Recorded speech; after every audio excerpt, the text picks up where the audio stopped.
This is a true story, and it happened to my aunt and her family. A little backstory on this. One of my aunts is very mentally ill, and she has a history of abnormal behavior. For example, one time she visited her boyfriend's house. However, she had brought her kids along and she ended up locking them in the car for 4 hours while she had sex and did drugs with him. Child Protective Services took them away and sent the kids to different members of the family while she did jail time. At some point a few years before this story, my mom, dad, brother, and I took care of her son, but we ended up sending him back home after my dad decided he was too much to handle. Looking back, I think he was so much work because he had been neglected for so long, and this adds another layer of grief to this story for me. Anyway, a few kids ended up in the care of my other aunt, including the middle daughter, who, for the sake of anonymity, we'll call Ashley. This aunt had taken care of these kids for years, and because she was a single mother, she found it hard to take care of all these kids by herself. So over a few years, she had many live-in boyfriends. One of them was an extremely creepy dude who we'll call Tim. Tim was the sort of guy you'd expect to find jacking off in a porn theater. He apparently had a record of child molestation and was a registered sex offender. Whether or not my aunt knew he was a rapist is something I do not know. One day, my aunt decides she has had enough of him and throws him out. Angry, Tim plotted his revenge. A few nights before Christmas, Tim pulled up to my aunt's house in his pickup truck, took the spare key from under some decoration he knew it would be under, and entered the house. What happened next is the story I heard from my mother a few years after the fact. He went to Ashley's room and told her to get up. His excuse was that her mom was in the hospital and she asked him to get her. Ashley was apparently hesitant to go, but was either forced to go or she reluctantly went anyway. She packed a toothbrush and headed out the door with Tim. What Tim didn't know, however, was that Ashley shared a room with her younger sister, who recognized him instantly as Uncle Tim. According to her, Ashley was sobbing on her way out the door. At some point, Tim decided to make his move. He forced himself on Ashley, raped her, tortured her, and then strangled her with his bare hands. He then burned her body and left it in the middle of a field. Apparently, the coroner found soot in her lungs, which means despite all the abuse Tim had given her, she was still alive when she was being burned. Tim was arrested a few days later, and Ashley's body was found on Christmas Day in the middle of the field. My mother received the call a few hours later as she was expecting a call from her parents. I was blissfully unaware of this until recently, and I regret hearing it now. According to articles on the internet, Tim was given 2 life sentences as well as an additional 50 for kidnapping and burglary. Let this be a lesson to you all. Make sure you know who you're with and what kind of person they are. So let's not meet Tim for your sake.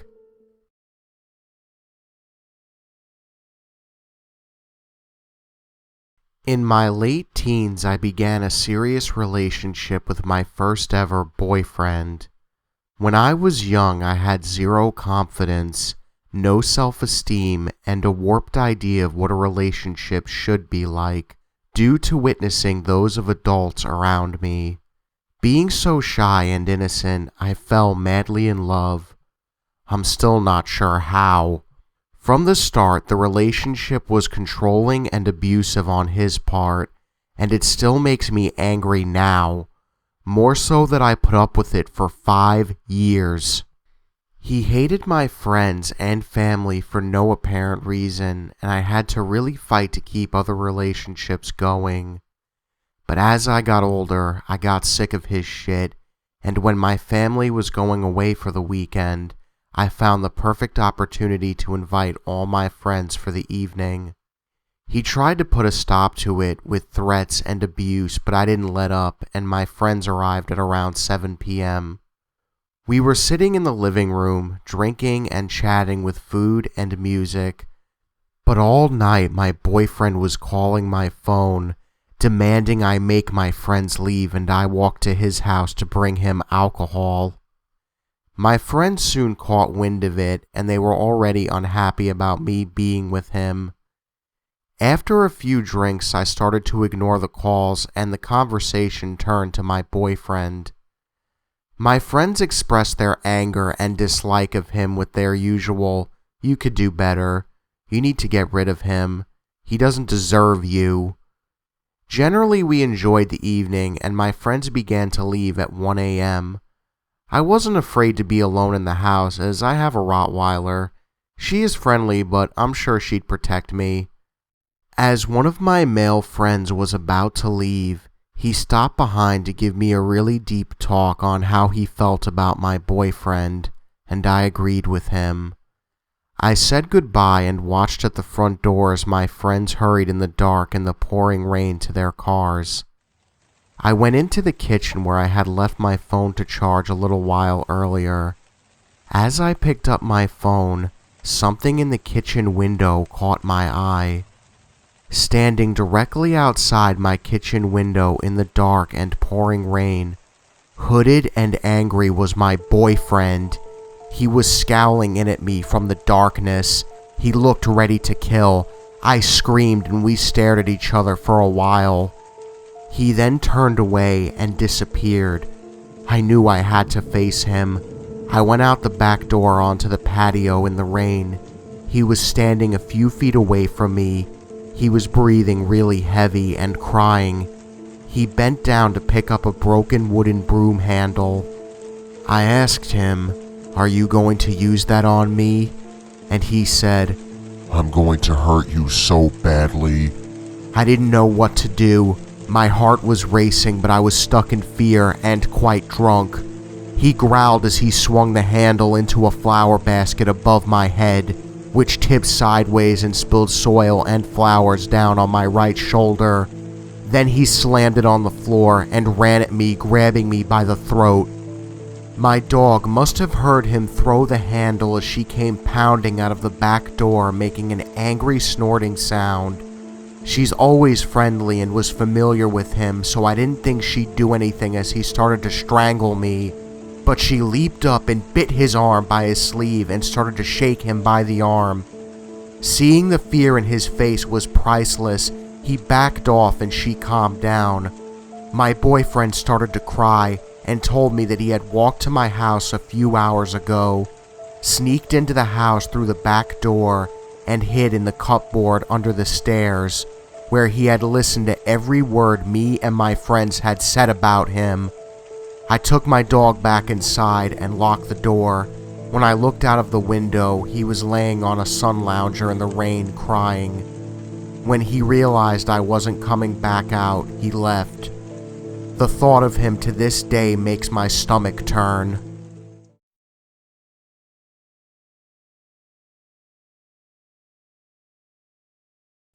I'd like to start this off with a few facts about myself and my ex-boyfriend. I was 18 when we started dating and he was 24. Prior to our relationship, he had been married and abused his ex-wife. They got divorced and she filed a restraining order against him and he violated it. So when we were dating, he had a felony charge. This incident happened in August on a 90-degree day. I was dating my boyfriend for about 8 months when I decided it wasn't working out and I wanted to break up. He didn't want to, and I'm not good with my emotions, so I essentially shut him out of my life. I didn't respond to text messages, phone calls, anything. A few days after we broke up, he came to my parents' house to try and talk to me. My mom answered the door and I told her I didn't want to talk to him, so she asked him to leave. He got kind of upset because he just wanted to talk, so she threatened to call the police. He still wouldn't leave, so she got her cell phone and was on the phone with the police when he got in his car and left. They caught up with him down a street that was just outside of our neighborhood and gave him a warning to stay away from me. My mom took my younger sister to her soccer practice and my dad was at work, leaving me home alone. I was laying on the couch when I heard a knock at the back door. I looked up and he was standing there. He motioned for me to come outside and I rolled my eyes and went back to my game. That pissed him off and he shouldered the door. The frame cracked. At that point, I think he was just doing it to scare me into coming outside. But when the frame cracked, there was no going back, and I feel like to him the situation spiraled out of control and there was no turning back. I've never talked with him about it. Those are just my thoughts. He shouldered it again and the door burst open, taking the frame off the wall with it. I sat up and shouted, "What the fuck are you doing?" Because I really thought he was just trying to scare me and this wasn't fixable. He picked me up and put me over his shoulder and walked out the back door. We were approaching his car and I expected to be put down or even shoved into the passenger seat, but he used his remote keys and popped the trunk. As soon as I realized what he was doing, I shifted my body weight and he dropped me. He immediately put me into a headlock until I couldn't breathe and went limp, and dragged me the rest of the way to his car. He picked me up, threw me into the trunk, grabbed my cell phone, and shut the trunk. As soon as I felt him get in the car, I started looking for a latch to open the trunk. After about 5 minutes of searching, I realized there wasn't one and I started kicking the back seat. The seat separated from the trunk a little bit and I was able to push and squeeze my head through to get some air. I ended up crawling into the back seat, but he made me stay laying down so other cars couldn't see. He drove for a long time, 45 minutes or so, and pulled into a campground-like park. We sat and talked for a while until he asked me if I was hungry. We went to a Pizza Hut. I remember standing in the restaurant wondering why no one was questioning why I was there without shoes or socks. I figured no one knew I was gone yet since no one seemed to be looking for me. When we got out of the restaurant, he let me turn my phone on and text my family. After the text was sent, he turned my phone back off and tossed it into the glove compartment. We ate and he told me he wasn't going back to jail. He started driving to his workplace to get his shotgun. It was dark by the time we got there, and as he pulled in, he realized the police were there looking for him. He snuck out of the car and was gone for less than 2 minutes. I saw him running back to the car and he told me they tried to tase him but missed. He went in reverse and did a backwards U-turn to get out of the lot, then floored it. We were going about 60 miles per hour being followed by the police. He told me to get my phone and call 911 to tell them he was dropping me off on the side of the road and to have the cops back off. I knew that wasn't going to do anything, but I called anyways.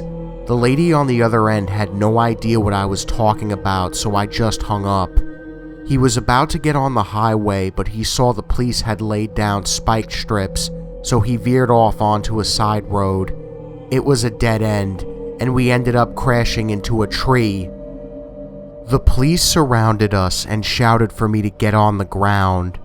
I was handcuffed and put into the back of a police car. He was put into a separate car. The police stood and talked for what seemed like forever. Then they took me out of the car and uncuffed me, only to put me into a different set of handcuffs and back into a different car. I guess each officer has their own set of handcuffs to go with their own cruiser. Once everything was settled and they found out who we were, I was uncuffed and put into the back of a black SUV with 2 other people, who I assumed to be investigators. I was taken back to my hometown and reunited with my family. It turns out some neighbor's kids were out playing when he dragged me out of the house and saw the whole thing. They ran inside and told their parents, who called the police. My mom was doing 90 miles per hour down the highway to get home once she found out. The text message I sent was in a group message, one to my mom, dad, and the last to my sister. The house was filled with cops and investigators when the text went through. My sister's phone received the text first. I was told she got it and shouted, "It's from Helen," and every single cop in the house rushed over to read it. They were able to use the cell phone signal to triangulate and find the location where I sent the text. They sent police, but we were gone by the time they got there. I was subpoenaed 4 times and showed up 4 times, only to have each trial suspended or rescheduled. I wasn't subpoenaed when the trial was actually held, so my family and I didn't know it happened until afterwards. The son of a bitch got 4 years and is out now.